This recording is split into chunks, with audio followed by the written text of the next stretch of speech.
오늘 주제는 사실 제가 이제 낸 책 제목은 커리어 독립 플랜이에요. 근데 커리어 독립 플랜에 나와 있는 내용을 똑같이 또 하는 거는 좀 의미가 없을 것 같아서 한번 주제를 다르게 잡아봤어요. 몸값을 높이는 이직 성공 기술이라는 제목으로 한번 오늘 이야기를 나눠볼까 합니다. 일단은 그냥 간단하게 제가 어떤 사람인지 모르시는 분들 많이 계실 것 같아서 저는 지금은 헤드헌터로 일을 하고 있고요. 그래서 인터넷에서 헤드헌터 김경옥이라고 검색하시면 나름 몇 개의 자료가 나와요. 제가 하고 있는 일들은 아마 그렇게 검색을 하셔도 좀 파악이 되실 것 같아요. 지금은 이제 커리어 앤 스카우트라는 서치펌에서 일을 하고 있고요. 삼성 SDS 재무경영팀에서 원래 사회생활을 시작을 했었어요. 삼성그룹 공채 출신이고요. 그 이후로는 이제 석박사 과정을 진행을 하면서 서울에 있는 대학교들에서 강의도 했었고요.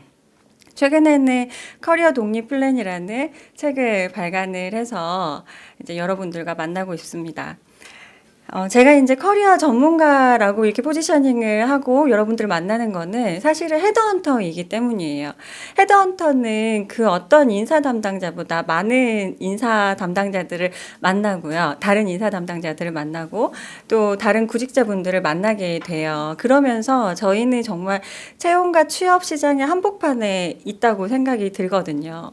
그러면서 이렇게 느껴지는 여러 가지 좀, 이것들은 좀 아셨으면 좋겠는데 라는 것들도 있고요. 그래서 여러 가지 좀 정보들을 모아서 책을 낸 거고 또 오늘 자리를 마련을 했습니다.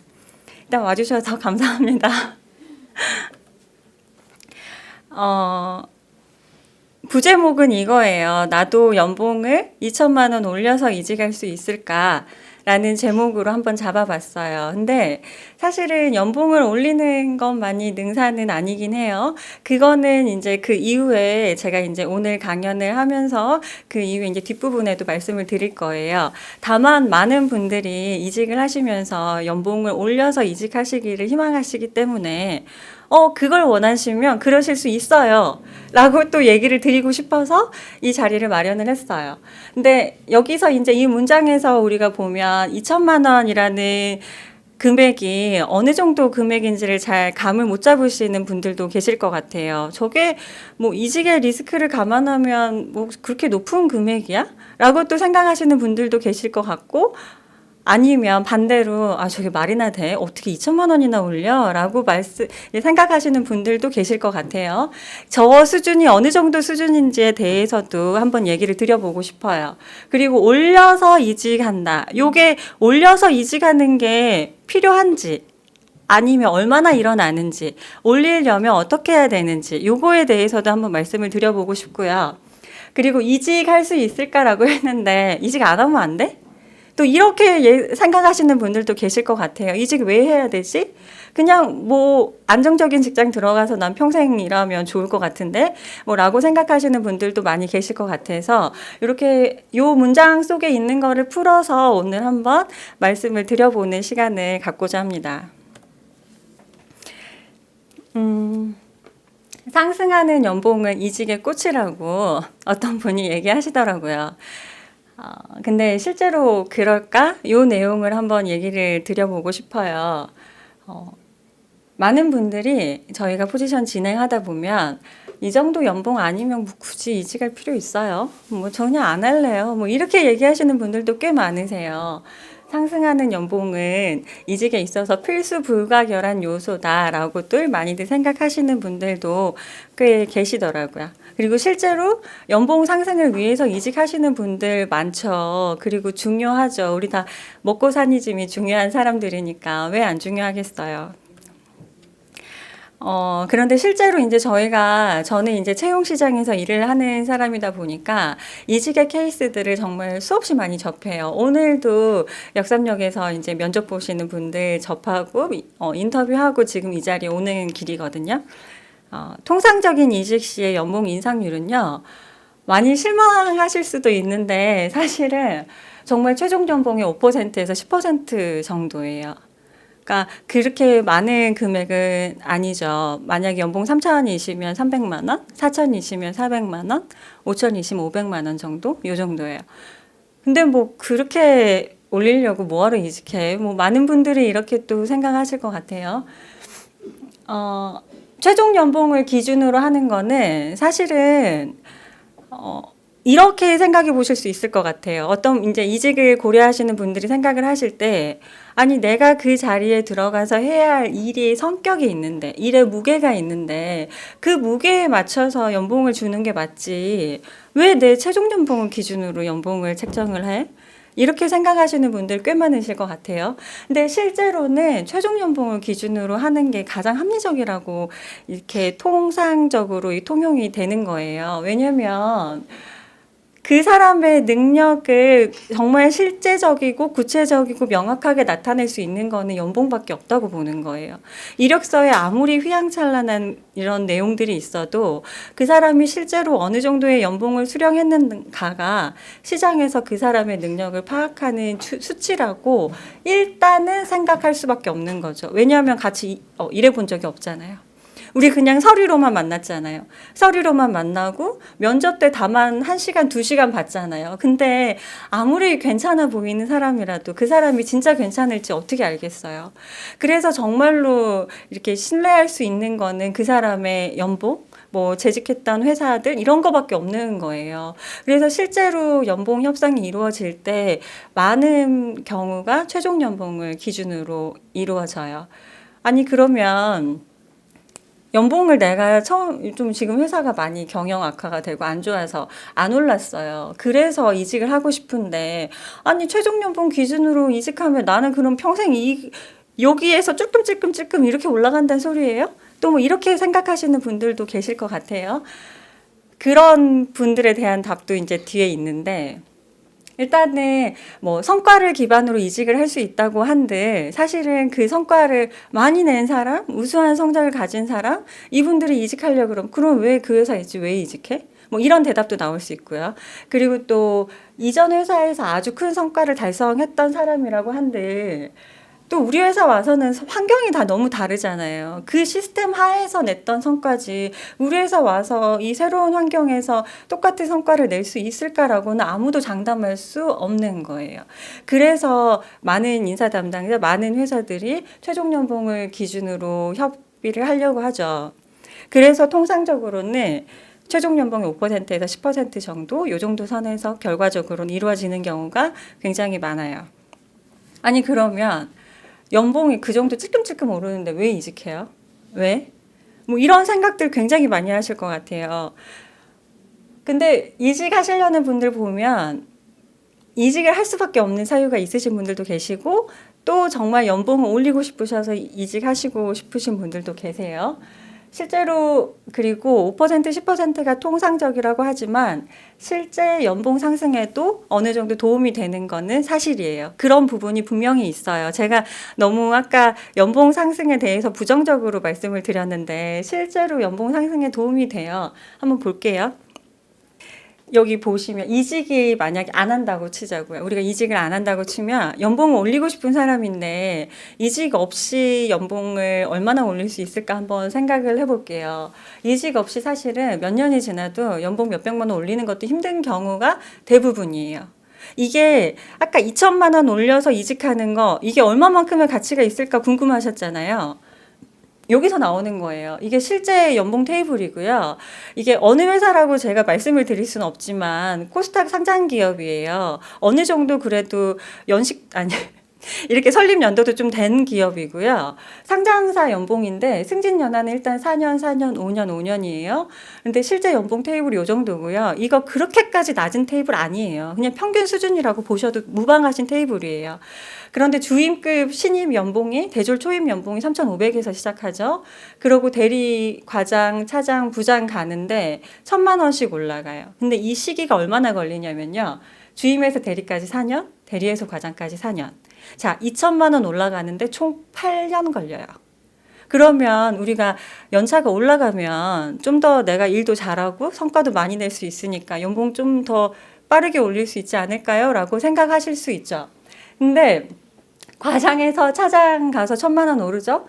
뭐 이 테이블에서는 900만 원 정도 오르는데 대략 1,000만 원 오르는데 5년 걸려요. 또 그 이후에 대략 1,000만 원 오르는데 5년 걸려요. 물론 이건 기본급이기 때문에 이제 성과까지 감안을 하면 그 퍼센티지는 달라질 수 있지만 어쨌든 기본급이 올라가는데 지금 주임에서 과장까지 8년이 걸리거나 2천만 원을 올리는데 과장에서 부장까지 10년이 걸려요. 네, 정말 제가 처음에 시작할 때 던졌던 그 질문처럼 2천만 원을 한 번에 이직하면서 올렸어요.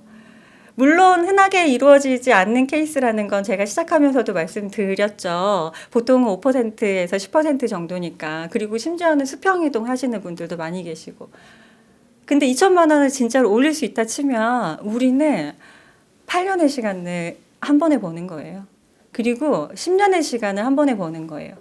2천만 원이 이직의 리스크 생각하면 그렇게 큰 금액이야? 라고 질문하시는 분들한테는 이걸 제가 말씀드리고 싶어요. 8년의 시간이고요. 10년의 시간이에요.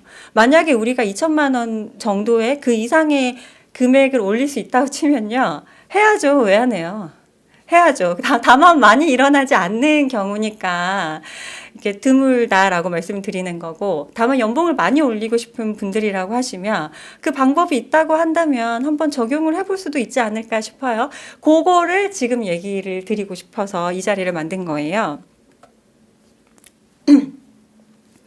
근데 정말 2천만 원 올리는 것이 가능할까요? 일단 정답부터 말씀드리면 가능해요. 실제로 제 친구가 그렇게 이직했어요. 제 주변에 이렇게 이직하셨고, 그리고 지금도 이제 그분이 지금 한 8년 정도, 한 6년? 이렇게 한 수년을 근무하시고 다시 이제 이직 준비 중이에요. 그 스토리도 얘기를 해드릴 텐데, 가능해요. 흔하지 않지만 있어요. 그러면 우리가 이 케이스가 되려면 어떻게 해야 될까요? 이 케이스가 있을 수 있는 이유는 일단은 협의의 가능성이 있어야 돼요. 연봉 테이블이 어느 회사나 어느 정도는 정해져 있어요. 그런데 호봉제로 적용되지 않는 회사라고 치면 어느 정도 협의의 가능성이 존재할 수 있어요. 이게 이제 근데 협의를 하려고 하면, 어느 정도 협의가 가능한지는 사실은 여기에 달려 있다고 생각해요. 우리가 보통 계약을 할 때 갑을 이렇게 해서 하잖아요. 보통은 갑질한다는 말 많이 쓰죠. 근데 만약에 우리가 근로계약을 함에 있어서 연봉을 통상적인 범위보다 더 많이 상승시킬 수 있으려면 우리는 을질할 수 있는 사람이 돼야 돼요. 대체 어떻게 하면 강한 을이 될 수 있을까? 요거에 우리는 그 핵심이 있다고 생각이 들어요. 보통 이제 대등한 관계만 돼도 굉장히 우수한 거라고 생각해요. 내가 회사랑 계약을 함에 있어서 대등한 관계가 돼도 괜찮은데, 강한 힘을 가질 수 있는 사람이 된다고 하면 평범한 협의의 선보다 넘어가는 협의의 선을 우리가 도출을 해낼 수 있는 거죠. 답은 이거거든요. 일단은 답은 이거 먼저. 면접에서 최고점, 그러니까 면접을 잘 보시면 돼요. 되게 좀 무책임한 소리일 수도 있는데, 제가 지금 헤드헌터로 일을 하면서 연봉에 대해서 이렇게 얘기를 하시는 분들이 많이 계세요. 아니, 제가 이 최종은 뭐 한 7천 정도인데, 아니 뭐 옮기면 한 그래도 한 8천? 뭐 아니면 8천 500? 이 정도는 받아야 될 것 같아요라고 얘기하시는 분들이 계세요. 그러면 통상적으로는 이루어지지 않는 숫자입니다. 다만 원하신다면 면접을 잘 보세요. 가서 면접을 잘 보세요. 당신이 면접을 잘 보세요라고 말씀을 드리거든요.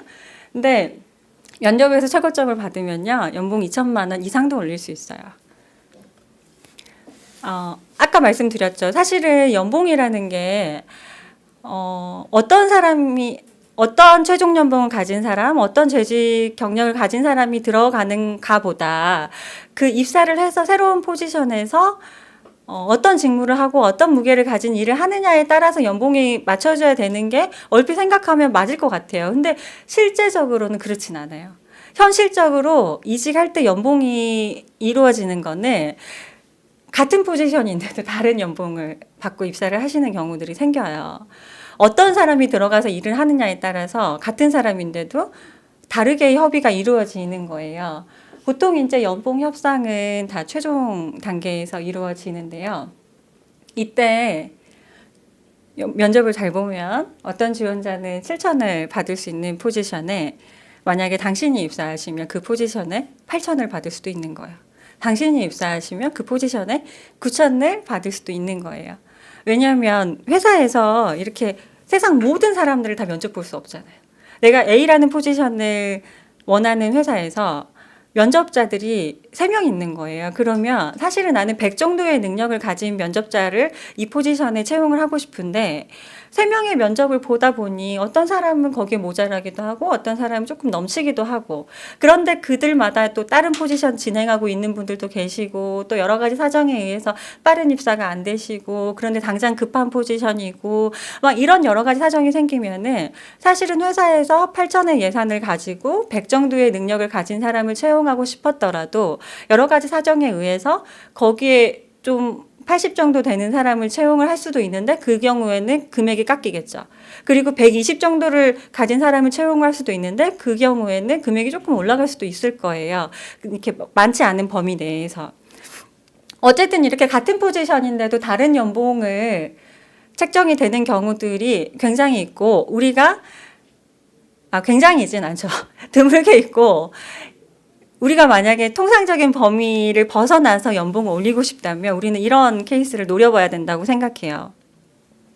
그리고 실제로 그런 사람이 있어요. 실제 있고 아마 종종 있을 거예요. 흔하진 않지만.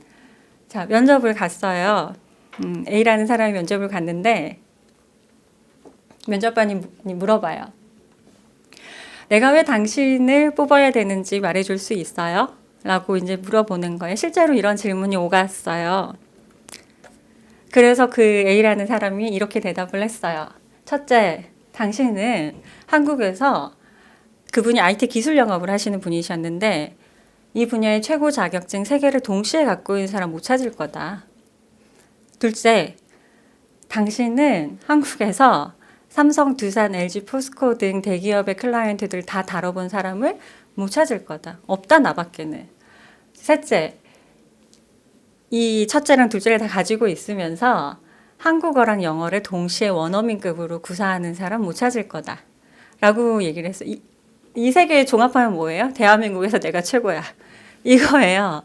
대한민국에서 이 분야만큼은 내가 최고야. 나 같은 사람 못 찾아. 이렇게 한 거예요. 근데 그래서 이 사람은 결론적으로는 2천만 원보다 사실은 더 많이 연봉을 올렸거든요.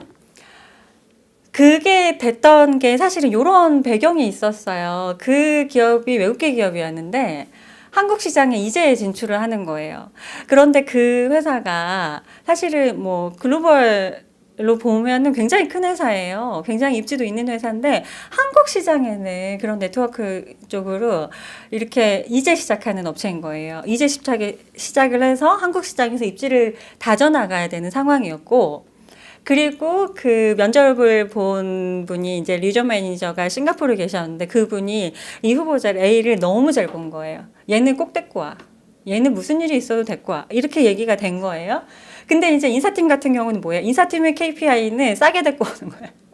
최대한 저렴하게 얘를 데리고 오는 게 KPI예요. 근데 현업에 그 사람이랑 같이 일하는 싱가포르에 있던 리전 매니저는 얘를 그냥 꼭 데리고 와야 되는 거예요. 얘가 있어야 내가 한국 시장을 잘 해볼 수 있을 것 같으니까.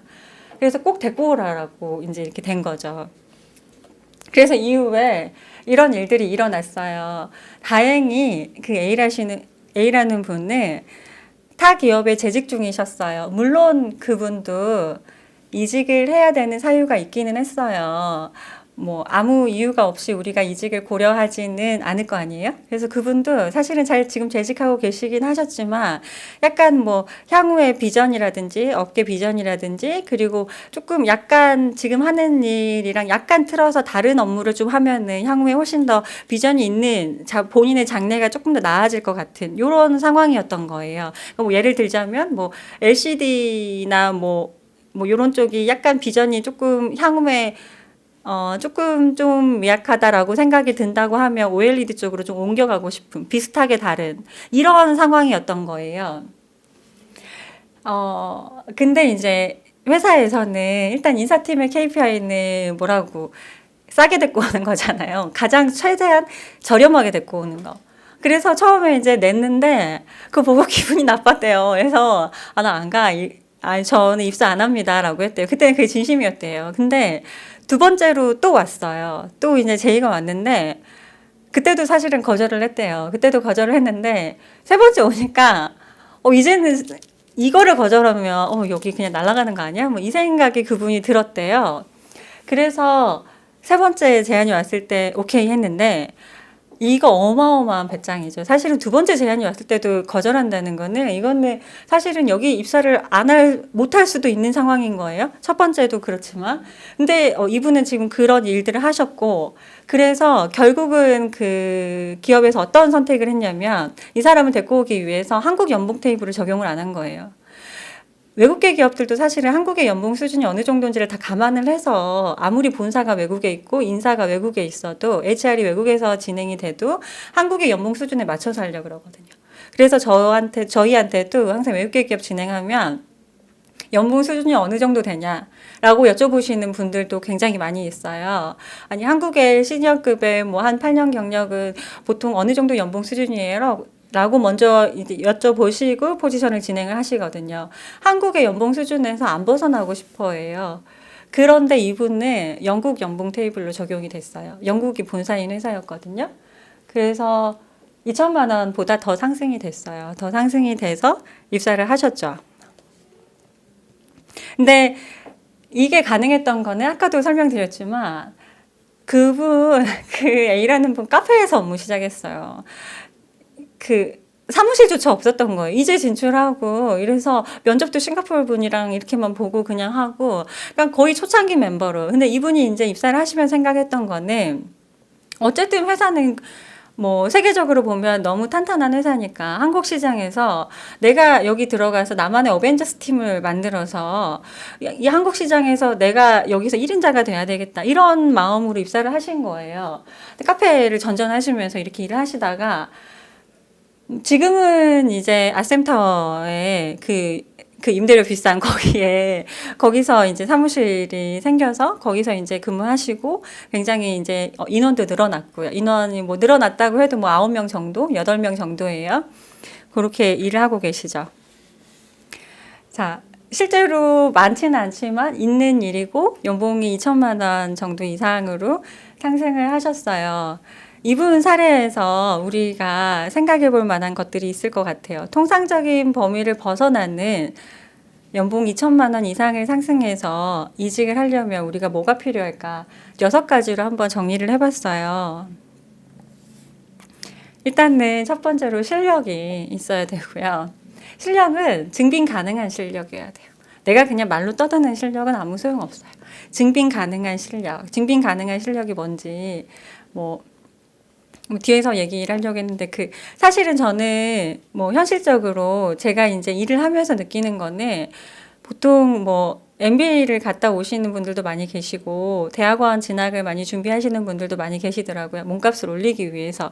근데 뭐 해외 MBA 가시고 뭐 많은 훌륭하신 분들이 그런 학교에 재직을 하고 계시니까 그분들이랑 동문이 되는 이런 걸로 그러니까 네트워킹이나 인맥의 도움을 가지려고 하시면 저는 너무 추천드리고 싶어요. 그리고 뭐 어쨌든 학사, 석사, 박사 이런 그런 뭐라고 할까요? 급이 바뀌니까 그런 걸 원하신다면 대학원 진학을 추천드리고 싶은데 사실은 저는 실력을 증명하는 거는 뭐 기존에 있던 성과도 뭐 되겠지만 성과보다 전 자격증이었으면 좋겠다는 생각이 들어요. 성과는 아까도 말씀드렸듯이 얘가 우리 회사 들어와서 그 성과 낼 수 있어? 요거 일단은 이직할 당시에는 그게 의문이 계속 이제 들 수 있고요. 뭐 들어가셔서 이제 성과는 증명하는 거죠. 이직을 하셔서 그 회사에서 성과는 증명을 다시 하셔야 되는 거예요. 이전에 있는 성과도 중요하지만. 근데 자격증 같은 경우는 사실은 자격증도 마찬가지긴 한데 그래도 전 자격증이 가장 이렇게 뭔가 증빙할 수 있는 실력으로 조금은 괜찮지 않나라는 생각을 요건 제가 개인적으로 하고요. 그리고 자신감은 이제 실력을 기반으로 나오는 거겠죠. 그리고 배짱이 있어야 되고 도전의식. 저는 안정보다는 뭔가 이렇게 새로움을 추구하는 사람들, 이런 사람들이 특별한 삶을 살 수 있다고 생각해요. 안정을 추구하는 삶도 좋지만 저는 우리 뇌는 단기적으로는 안정을 추구하는 것 같아요. 단기적으로는 안정을 추구하고 단기적으로는 안전한 삶이 훨씬 더 나한테 편안하지만 긴 시간을 두고 봤을 때는 새로움이 훨씬 더 우리한테 의미를 줄 수 있는 거라고 생각하거든요. 뭔가 새로운 거에 도전하고 뭔가 새로운 일을 시작하고 이런 것들이 나한테 남는 것들이 훨씬 많다고 생각해요.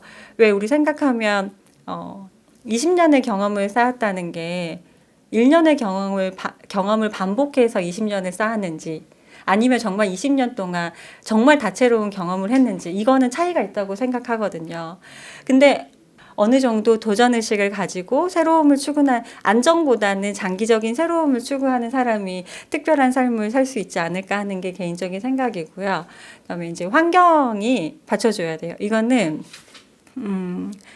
연봉에 있어서 그렇게만 협의를 많이 하지 않아도 사실은 연봉 테이블이 높은 회사로 가면 되거든요. 연봉 테이블이 높고 연봉을 많이 주는 직무가 있어요. 그걸 찾아가셔야 돼요. 사실은 이렇게까지 이렇게 그 A처럼 이렇게까지 협의를 하지 않아도 연봉 테이블이 높은 회사를 가시면 돼요. 연봉 테이블이 높은 직무가 있어요. 연봉 테이블이 높은 산업이 있어요. 그런 산업으로 조금씩 바꿔가시는 것도 방법이에요. 그리고 아까 영국 테이블이 적용이 됐다고 했잖아요. 이게 환경에 따라서 또 다른 거예요. 일본, 영국, 한국에서도 서울이든지 지방인지 이런 거에 따라서도 많이 달라지기 때문에 환경도 굉장히 연봉이나 이직에 있어서 중요한 요소고요. 그다음에 인맥도 그렇죠. 여기 이제 하나씩 자세히 보면 일단 실력이 기반이 있어야 되죠. 실력이 없는 사람한테는 아무도 이렇게 많은 가치를 쳐주지는 않아요. 전문성을 가지신 사람으로 포지셔닝을 하셔야 돼요. 이직을 하실 때 회사에서 면접 봤는데 떨어졌어요. 그러면 사실 우리 기분 나쁠 거 없잖아요. 그냥 안 맞는 거잖아요. 내가 안 맞는 거지. 내 자체가 이상해서 떨어진 거 아니잖아요. 회사는 그렇게 생각해도 되는 거는 회사는 나의 전문성을 사는 거기 때문이에요. 회사는 나를 사지 않아요. 나를 사지 않죠. 회사는 나의 전문성을 사고 나의 일을 사는 거예요. 그래서 저는 평생 직장이 없다고 말씀드리는 거거든요. 요건 다른 얘기지만 회사가 나를 샀으면은 나 평생 책임져줘라고 막 얘기를 해도 돼. 네가 나 샀으니까. 근데 회사는 나를 사는 게 아니라 내 전문성을 사는 거기 때문에 그 누구도 회사한테 내 평생을 책임져 달라고 할 수가 없어요. 내 일을 샀으니까. 근데 그 전문성은 시기가 지나면서 바뀌는 거기 때문에 그 바뀌는 거에 자기가 따라가지 않으면 회사한테 나를 평생 내 전문성 이거 가지고 나를 고용해줘라고 얘기를 할 수 없는 거죠. 그래서 사실은 이직이 필요한 거고요. 내가 전문성을 가지고 일을 하려면 사회가 계속 변화하기 때문에 그 변화에 맞춰서 조금씩 이직을 바꿔주셔야 돼요. 회사 내에서 전배를 해주시는 것도 좋고요. 뭔가 이렇게 뉴스와 정보에 민감해지면서 비전이 있는 곳, 돈을 원한다면 돈 다 원하지만 뭔가 이렇게 내가 성장할 수 있는 곳, 연봉을 많이 주는 직무, 이런 쪽으로 눈을 크게 뜨시고 귀를 열고 지내시면서 회사 내에서 직무로 옮기시는 것도 좋고 아니면은 이직을 통해서 그런 쪽으로 옮기시는 것도 방법이죠. 그렇게 하면서 전문성을 쌓아 나가면 시대에 뒤처지지 않으면서 내가 실력을 갖출 수 있게 되는 거라고 믿어요. 그리고 지속적으로 이제 자기 개발을 하시는데 제가 말씀드리고 싶은 거는 일을 하시면서 꾸준히 자격증을 하나씩 취득을 해 나가시면 성과도 물론 당연히 필요하지만 이렇게 자격증으로 어필할 수 있는 것들이 굉장히 많다는 생각이 들고요. 그렇죠. 앞에 A 사례에서도 그분이 자격증 3개를 다 보유하고 계셨거든요. 그리고 자신감이 있어야 되죠. 제가 헤드헌팅 진행하면서 오늘도 제가 그 얘기를 하고 왔는데 두 분 만나 뵙고 인터뷰 따로따로 하면서 항상 저는 이렇게 얘기해요. 대한민국에서 오늘 이제 진행했던 포지션 데이터 분석가 포지션이었는데 데이터 분석은 내가 제일 잘해. 대한민국에서 내가 최고야. 나는 이렇게 잘 났는데 근데 여기서 끝나면 회사가 기분 나쁘잖아. 네가 뭔데? 기분 나쁘니까 여기서 포인트는 내가 이렇게 잘났는데 세상에 이런 네가 너를 좋아해. 이게 돼야 되는 거라고 제가 말씀을 드리거든요. 항상 면접에 가셔서 120%를 어필한다는 생각으로 하시라고. 그런데 이거는 과장하라는 말씀은 아니에요. 과장은 아니고 내가 가서 그러니까 만약에 과장급 채용이에요. 그러면 나는 차장급의 역량이 있어요. 근데 나이나 뭐 이런 것 때문에 내가 지금 대리를 하고 있는 거고 과장을 하고 있는 거예요. 사실 나의 역량은 뭐 더 많이 있는 거예요. 이렇게 뭔가 이렇게 과장을 하지 말고 포장을 그것도 이제 증빙할 수 있는 실력을 바탕으로 포장을 하시라는 얘기인데 그렇게 자신감을 가지고 내가 이 분야에선 최고야라고 얘기를 할 수 있는 사람이 되어야지만 아까처럼 그렇게 연봉을 올려서 이직하는 게 가능한 거예요. 그런데 다만 이제 여기서 중요한 거는 상대방을 기분 나쁘게 안 해야죠. 잘난 척 하는 사람처럼만 보이면 누가 좋아하겠어요. 그래서 상대방을 기분 나쁘게 안 해야 돼서 많은 헤드헌터 분들이 그냥 뭐 겸손하시라고 이렇게 많이들 안내도 해주세요. 근데 저는 그렇게 얘기 안 하거든요. 아니, 우리 겸손하다가 피해본 게 얼마나 많아요. 내가 진짜 겸손하려고 조금 이렇게 좀 내 자랑 조금 덜하고 이랬는데 막 나 무시하고 이런 경우 얼마나 많아요. 저는 굳이 겸손하지 말라고 얘기 드리거든요. 120% 얘기하시고 내가 여기서 최고로 잘난 걸로 얘기를 하시고 그리고 실제로 그런 자신감을 가지고 계시고 실제 실력이 바탕으로 돼야 되겠죠. 다만 자만하게 보이지 않게끔 상대를 배려하시는 마음을 가지셔야 되는데 그거는 뭐냐면 아까 말씀드렸던 것처럼 좋아하세요. 그 회사를 좋아하세요. 이렇게 잘난 내가 너를 좋아해. 너는 지금도 멋있지만 나를 만나면 일치월장할 거야. 내가 너랑 같이 일하자. 내가 너희랑 같이 일하잖아. 그러면 너희 회사는 탑이 될 거야. 왜냐하면 내가 있으니까. 뭐 이런 식으로 마인드 컨트롤을 하시라고 제가 말씀을 드리거든요. 근데 이거를 뭐 이제 그렇게까지 해야 돼요? 막 이러신 분들도 계시는데, 실제로 A가 2천만 원을 올릴 수 있었던 거는 A 멘트 뭐예요? 첫째, 둘째, 셋째. 내가 최고야 이거예요. 대한민국에서 내가 최고야. 너 나 안 뽑으면 안 돼. 내가 최고야. 물론 안 뽑을 수 있지만 그러면 너는 큰 손실을 보는 거야. 이렇게 얘기를 했던 거잖아요. 이렇게 자신감을 가지고 대한민국에서 내가 최고야 라고 얘기할 수 있는 이런 실력을 바탕으로 한 자신감이 있으면 이게 되는데 이직을 성공적으로 하실 수 있으신데 이게 또 처음에는 잘 안 돼요. 이게 사람이 처음 이직을 하면 이게 잘 안 돼요. 원래 처음엔 다 힘들잖아요. 그래서 처음에는 잘 안 되고 사실 A도 그게 첫 이직은 아니었어요. 전에도 이직을 한번 했었고 그렇다고 뭐 이직이 자주 있어서는 안 되죠. 뭐 1년 몇 개월, 뭐 2년 이런 단위로 있어서는 안 되는데 어느 정도 이제 변화가 필요한 시점이라는 거는 본인이 감으로 아셔야 돼요. 내가 더 커리어적으로 성장할 수 있으려면 지금 뭔가 변화가 필요하구나라는 거를 감으로 알 수 있어야 되는데 이 감이 이제 사람한테 오는 거거든요. 그 이제 마지막에 얘기를 드릴 텐데 어쨌든 이렇게 처음 이직에서 이런 성과를 내는 건 좀 힘들 수 있지만 실력을 기반으로 한 자신감은 아주 중요한 요소죠. 가장 중요한 거고요. 그다음에 이제 배짱이 있어야 된다라는 얘기를 해보고 싶은데 배짱은 이제 전 대안이 있는 것에서 나온다고 생각해요. 어떤 협상에서든 급한 사람은 져요. 급한 사람은 좋은 이런 거를 패를 제시할 수가 없어요. 급한 사람은 안 돼요. 대안이 있어야 돼요. 항상 내가 가지고 있는 대안이 있으셔야 되고 이직에 있어서는 그 대안이 돌아갈 곳. 안 돼도 돌아갈 곳이 있으시면 좋아요. 이게 퇴사를 하시고 이직 준비하시는 분들이 굉장히 많은데 그러면 이제 대안이라는 게 사실 다른 회사가 될 수 있죠. 여러 회사를 보고 내 면접을 진행하는 곳이 여러 군데가 있고 뭐 그럴 수 있는데 사실은 그거보다 더 중요한 대안은 재직하는 회사예요. 내가 돌아갈 곳. 안 돼도 갈 수 있는 곳이 있으면 내가 협상해서 우위를 점할 수 있어요. 사실 퇴사를 하고 하시게 되면 여러 회사들이 있다고 해도 어쨌든 그 사람은 빨리 입사를 해야 되는 거잖아요. 급한 사람이 되는 거예요. 근데 협상에서 급하면 안 되거든요. 그래서 재직 중에 제가 이직을 하는 거를 권해드리고 싶어요. 그게 이제 배짱이라고 제가 표현을 했고요. 그다음에 네 번째, 저는 이것도 굉장히 중요한 요소가 도전의식이 있으셔야 된다고. 사실 특별한 상황이 어떻게 평범한 케이스에서 이루어지겠어요. 그런 경우는 전 없다고 생각해요. 평범한 케이스에서는 평범한 상황에서는 평범한 케이스만 나와요. 특별한 상황에서 특별한 케이스가 나오고요. 특별한 환경이어야 돼요. 근데 우리가 그냥 이렇게 그냥 안정적인 것도 바라면서 또 다른 것도 같이 바라고 이거를 안 돼요, 이게. 그걸 그러면서 안정적인 회사로 가고 싶으면서 안정적인 거를 같이 가지고 가면서 연봉도 올리고 싶다. 이직을 성공적으로 하고 싶다. 이 경우는 아까 처음에 말씀드렸던 것처럼 연봉 테이블이 원래 높은 곳으로 가셔야 돼요. 연봉 테이블이 원래 높은 회사들이 있고 연봉 테이블이 높은 직무가 있고 그런 업종이 있으니까 그런 거를 잘 따지셔서 점점 자기 포지셔닝을 바꿔가시면 되세요.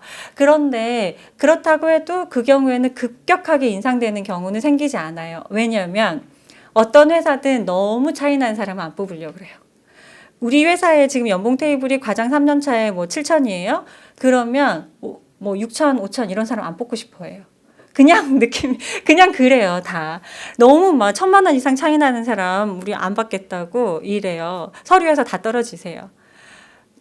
안정적이면서 이렇게 조금 연봉 상승도 바라면서 이런 회사에 입사를 하시면 이제 아까 제가 설명드렸던 경우는 호봉제가 적용됐던 경우였는데 연봉제라고 해도 그 회사의 연봉 테이블이 더 뭐 한 2천만 원 이상 차이가 난다고 해요. 근데 입사를 했어요. 그런 경우는 최종 연봉 기준으로 이렇게 협의가 일단은 이루어지는 경우가 많아요. 아까 말씀드렸던 5% 10% 내에서. 그치만 사실은 전 그런 경우는 이렇게 말씀드려요. 조금 서운할 수 있죠. 그 회사 연봉 테이블이 원래는 좀 더 높은데 낮은 연봉으로 들어가면 좀 서운할 수 있는데 연봉은 연봉일 뿐이거든요. 연봉. 내년 되면 또 바뀌어요. 내후년 되면 또 바뀌고. 들어가셔서 성과를 입증하시면 되시고 뭐 또 그리고 연봉 테이블이 회사가 원래 높은 회사라고 하면 결국은 그 회사 연봉 테이블로 수렴하게 되어 있어요. 근데 처음부터 굳이 자기가 최종 연봉이 그거보다 훨씬 아래인데 그 연봉 테이블에 맞춰다 아니 거기 원래 평균 연봉 수준이 그 정도 아니던데 막 이러면서 하시면 오히려 더 마이너스가 되는 거예요. 그래서 이제 안정적인 거 바라면서 어느 정도 연봉 상승을 노리신다고 하시면 당장은 어려울 수 있지만 이렇게 연봉 테이블이 원래 높은 곳으로 가시면 되시고요. 그렇지 않고 아까 A의 사례처럼 정말 어마어마한 점프를 하시고 싶다. 나는 8년의 시간을 한꺼번에 가져가고 싶다. 10년의 시간을 한꺼번에 내가 획득하고 싶다라고 하시면 새로운 환경에 가셔야죠. 약간 리스크를 테이킹 하셔야죠. 그래야지 되는 거예요. A 카페에서 시작했다고 했잖아요. 그런 걸 하실 수 있으시면 특별한 환경을 자기가 테이킹 하시면 특별하게 연봉이 올라갈 수도 있는 거예요. 그게 저는 가장 또 핵심 중에 하나라고 보거든요. 그다음에 이제 환경 제가 5번째로 뽑고 싶은데 환경은 이제 아까 얘기 앞에서 드렸지만 연봉 수준이 높은 것으로 가시면 연봉을 올릴 수 있어요. 그리고 A가 이제 그렇게 2천만 원 이상을 올릴 수 있었던 것도 사실은 A의 회사의 본사가 영국이었기 때문일 거예요. 그래서 영국 테이블을 적용하면 됐었으니까 그렇게 연봉을 올릴 수 있었죠. 그렇지만 그렇다고 해도 A의 케이스는 특별한 케이스인 건 맞아요. 왜냐하면 외국계 기업들이 다 한국 테이블을 알고 있기 때문에 어쨌든 환경을 바꾸는 거는 내가 연봉을 올리거나 뭔가 비전이 있는 곳으로 가는 데 굉장히 중요한 요인이라고 보고요.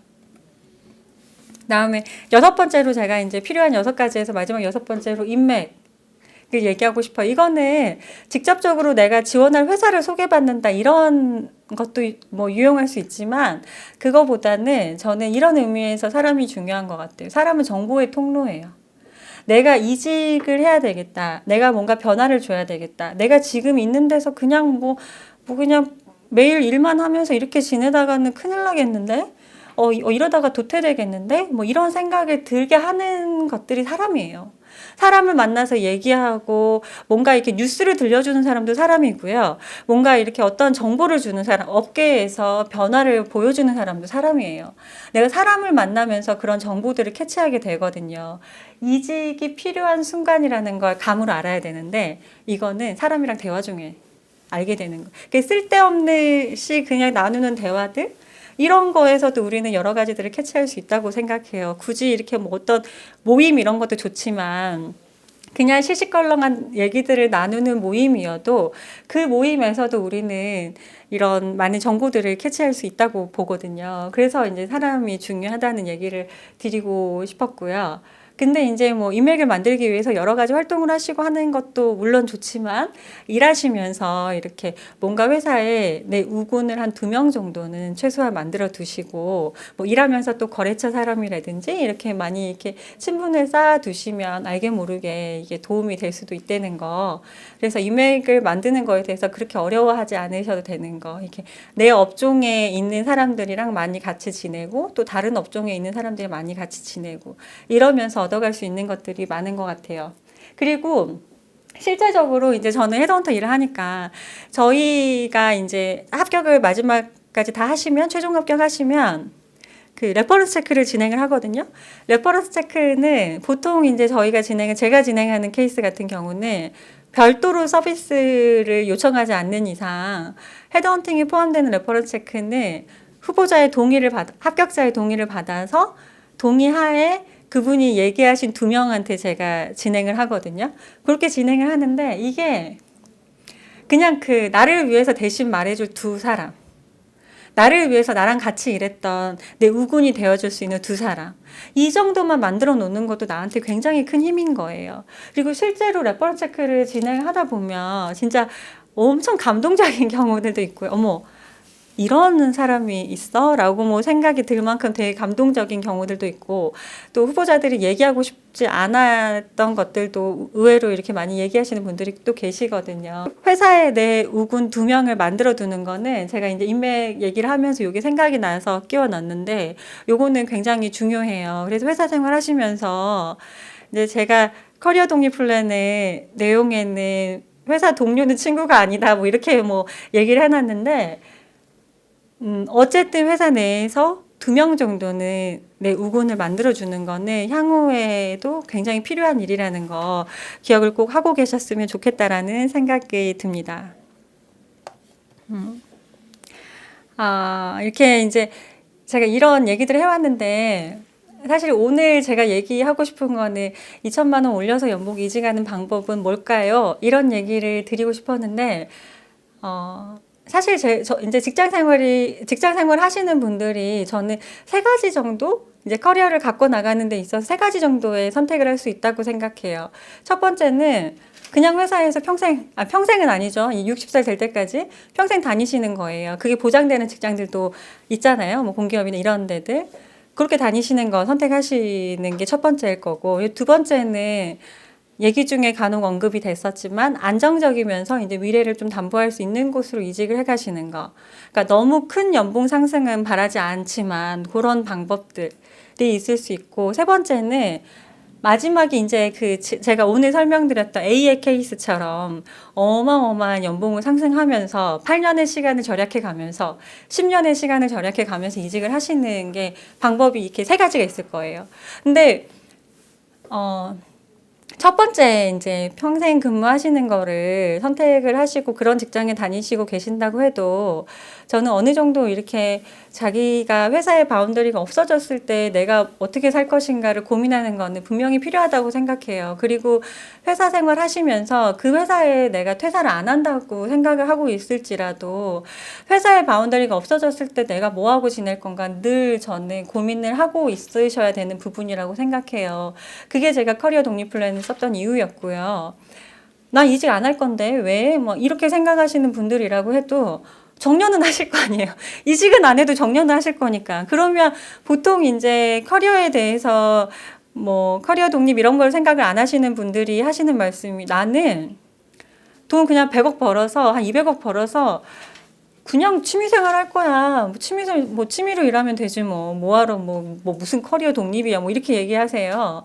근데 현실적으로는 커리어 독립을 준비하지 못하신 분들이 현실적으로는 자신의 전공과 상관없는, 자신의 일과 상관없는 치킨집을 많이들 창업을 하시죠.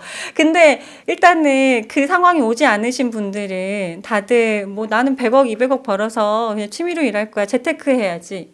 지금 내가 무슨 커리어야. 난 재테크 할 거야. 회사 다니면서 돈 나오니까 재테크 해서 난 돈 벌어놓고 그냥 편안하게 노후 보낼 거야. 인생은 노후부터 뭐 이런 얘기들 많이들 하시던데 저는 100억을 모아도 200억을 모으고 300억을 모아도 재테크 열심히 해도 취미로라도 일하실 거잖아요. 그때 뭐 하실 거냐고.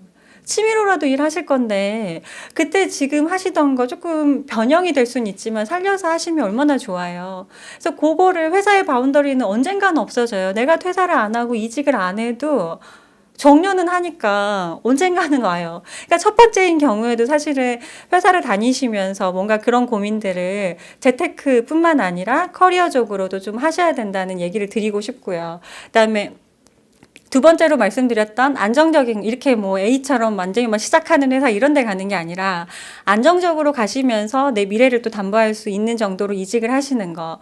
저는 이게 가장 사실은 현실적으로 가장 좋은 방법이지 않을까 싶어요. 그리고 평생 직장, 아니, 정년까지 하는 진짜 정규직의 의미는 원래 정년까지 보장이 되는 거잖아요. 정말 정규직의 의미를 지켜줄 수 있는 회사에 다니지 않는 수많은 대한민국의 많은 직장인들이 저는 현실적으로 선택할 수 있는 케이스는 연봉을 2천만 원 올려서 이직하는 이런 케이스보다는 어쩌면 현실적으로 두 번째 안정적이면서 조금 안정적인 회사로 이직을 해가면서 미래를 담보할 수 있는 그 케이스라고 보거든요. 현실적으로는. 그리고 그런 케이스가 훨씬 많고요. 근데 그런 케이스 같은 경우에도 마찬가지로 이제 이직을 하시면서 이직의 방향을 그때는 생각을 해보셔야 되는 것 같아요. 내가 전문가로서 포지셔닝 할 수 있는 이직의 방향은 어디인가? 어떤 회사를 옮겨야 되고, 어떤 직무를 옮겨야 되고, 약간 내가 비전, 지금 세상 돌아가는 걸 보니 어떤 일을 좀 추가하는 게 좋을 것 같아. 뭐 이런 감들, 이런 거를 잊지 않고 이직을 해야 되는 순간을 캐치를 하시고, 이직을 하는 이런 방향을 좀 가져가시면 좋지 않을까 싶고요. 마지막으로 세 번째 케이스. 정말 이렇게 점프하는 2천만, 3천만 올려서 스타트업이든 뭐 외국계 기업이든 이렇게 하시는 분들, 그 경우에는 늘 그렇게 사시면 되세요. 늘 리스크를 테이킹 하시면서 그렇게 사시면 되세요. 너무 보람차고 너무 좋죠. 그리고 뭐 내가 거기 그렇게 리스크를 테이킹해서 입사를 해서 높은 연봉 수준으로 내 또래들보다 높은 연봉 수준으로 입사를 하시게 되시면은 늘 리스크를 테이킹 하셔야 된다는 게 왜 그러냐면 그 이후에는 나를 받아줄 데가 없어요. 내가 내 또래들보다 2천만 원이 높아요. 그러면 어떤 회사에서 나를 쓰겠어요? 내가 가고 싶은 회사가 있어도 그 회사는 나를 안 받아줘. 왜냐면 연봉이 너무 높아서. 근데 아니, 이 회사는 지금 다니는 회사가 다니다 보니까 약간 좀 불안하기도 하고 조금 안정적인 데로 좀 옮기고 싶어서 연봉을 좀 낮춰서라도 난 가고 싶다. 이렇게 해도 어차피 지원자들 많거든요. 어차피 지원자들 많고 나랑 비슷한 사람들은 늘 있어요. 나랑 비슷한 사람들은 늘 내 옆에 있기 때문에 그들과 같이 경쟁하면서 회사에서 어떻게 보이겠어요? 얘는 만족하겠어요? 우리가 주는 연봉에. 이미 연봉이 높은데. 그러니까 이분은 A 같은 분은 다음에 이직하시면 또 그런 곳으로 가시면 되세요. 그리고 실제로 A는 또 그런 곳으로 가시려고 준비하고 계세요.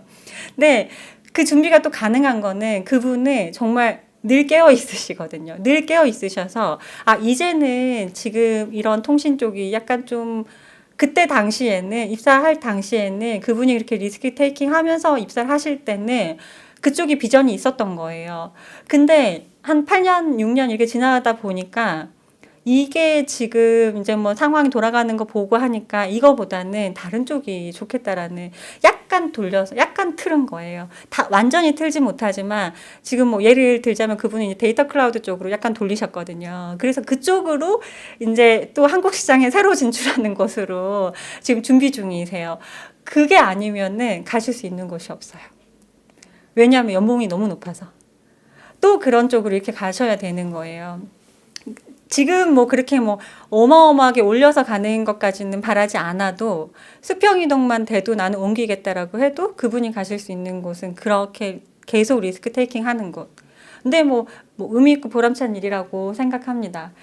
그렇게 이제 세 가지 중에서 선택하는 게 있다고 저는 생각을 하고요. 오늘은 그 나머지 이제 세 번째에 대해서 조금 제가 얘기를 드려본 거예요. 많은 분들이 연봉을 많이 올리시길 원하시니까 연봉을 많이 올려서 이직하는 게 어떤 의미를 갖는 건지에 대해서 한번 얘기를 드려보고 싶었고요.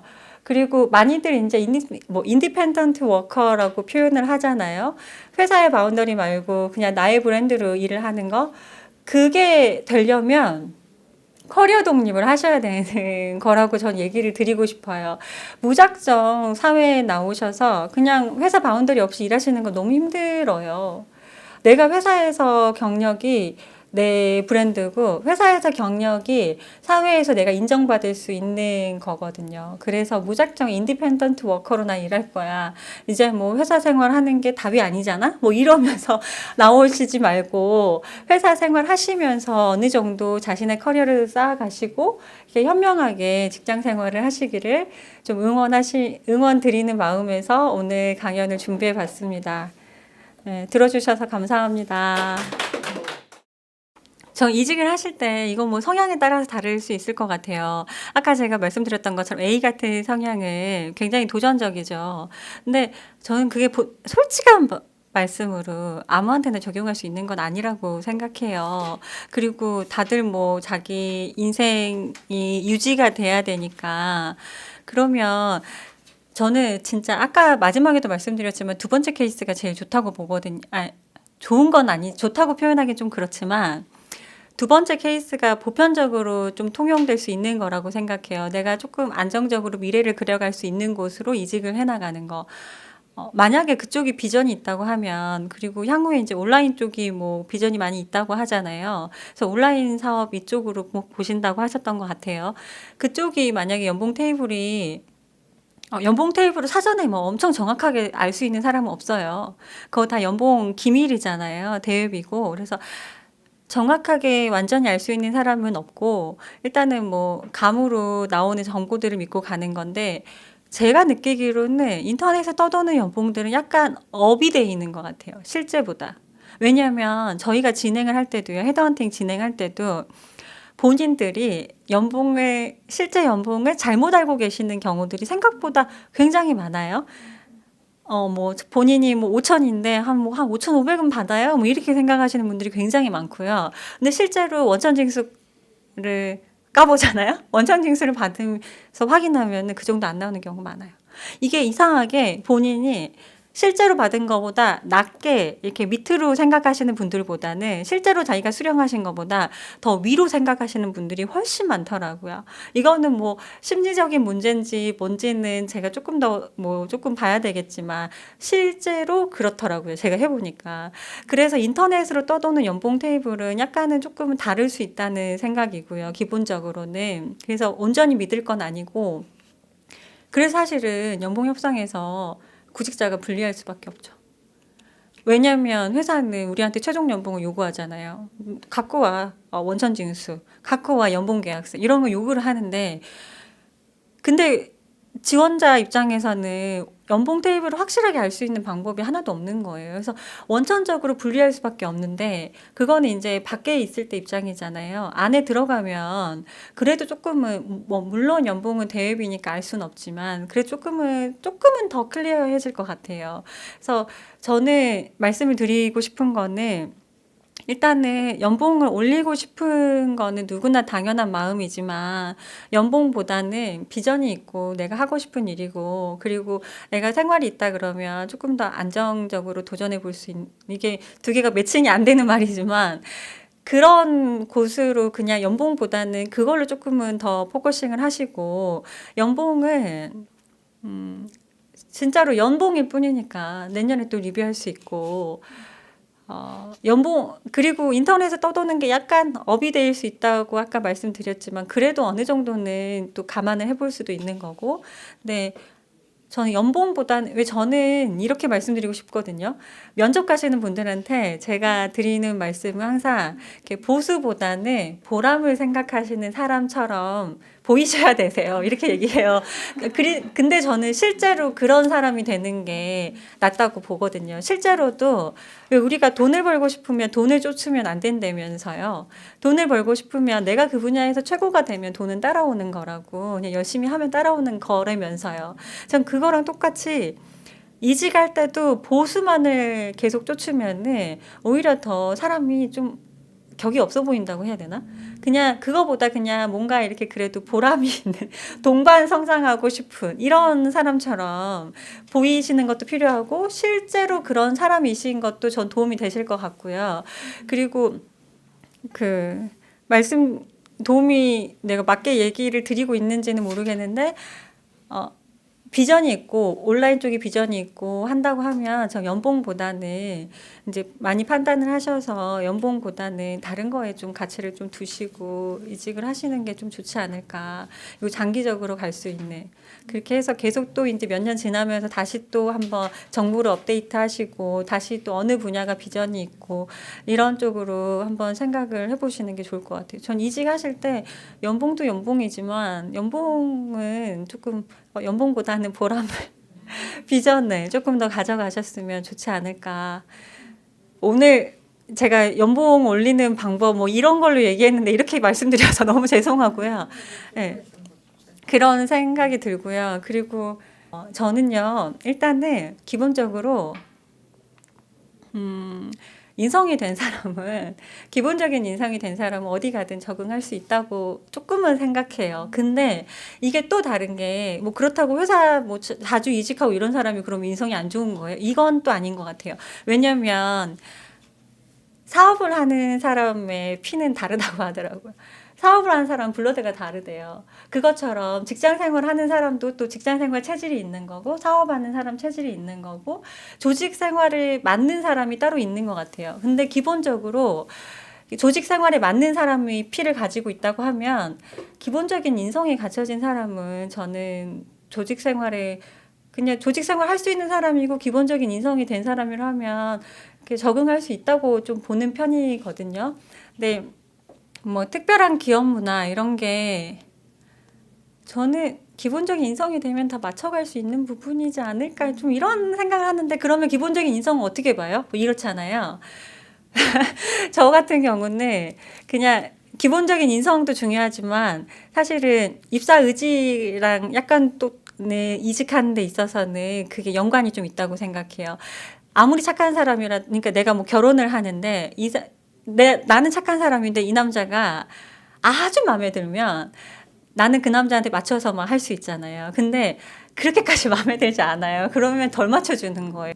어떤 사람이 입사할 때 그 회사에 적응해서 잘 지낼 수 있느냐의 문제는 걔가 그 회사에 얼마나 입사하고 싶으냐도 또 같이 가는 것 같아요. 그러니까 입사 의지를 보는 거랑 그 사람의 기본적인 인성을 보는 건데요. 일단 인성은 제가 전화 몇 번 하고 그리고 또 통화 계속 이제 지원하시기 전까지 통화를 많이 해요. 통화 많이 하고 그리고 또 만나 봬요. 면접 보시면 만나 뵈고 하면서 그때 이제 대한 태도나 이런 것들을 조금 보는 것도 있고 그리고 입사 의지 같은 거는 제가 막 되게 귀찮게 해요. 모두 가져 뭐 국민연금 가입증명서 같은 것도 저희는 받거든요. 그것도 떼오라 그러고 연봉계약서도 떼오라 그러고 뭐 별의별 것만 다 시켜요. 그러면 입사 의지 없으신 분들은 못 해요, 그거. 그냥 시험 삼아 지원해 보신 분들이 그리고 이제 제가 헤드헌터가 뭐라고 시키는 거 다 하겠어요. 근데 가시고 싶으신 분들은 그거 다 하세요. 그리고 저를 보러 만나시러 여의도 오세요라고 하면 오세요 또. 그런 걸 보고 저는 입사 의지를 좀 보는 거거든요. 그럼 귀찮게 해드리는 걸 다 이렇게 넘어오시는, 통과를 하시면서 오시는 거예요. 그런 분들이 입사를 하시면 잘 지내세요.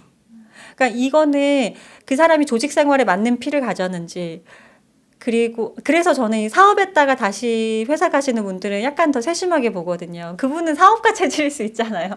조직 체질이 안 맞을 수도 있잖아요. 그래서 그거 조직 생활 할 수 있는 피를 가졌는지, 그리고 입사 의지가 있는지, 내가 그러니까 결혼 생활을 할 수 있는 사람인지, 결혼 생활에 이게 적응할 수 있는 사람인지 요거랑 그다음에 내가 그 남자를 얼마나 내가 그 여자를 얼마나 좋아하는지, 내가 정말 좋아하는 사람이면 어느 정도 맞춰줄 수 있어요. 좀 이상해도 맞춰줄 수 있어요. 그래서 전 그걸로 이렇게 판단을 많이 하는 편이에요. 그래서 그렇게 답이 좀 되셨으면 좋겠고요. 그리고 저는 따님이랑 한번 만나 뵀으면 감사합니다. 네, 감사합니다.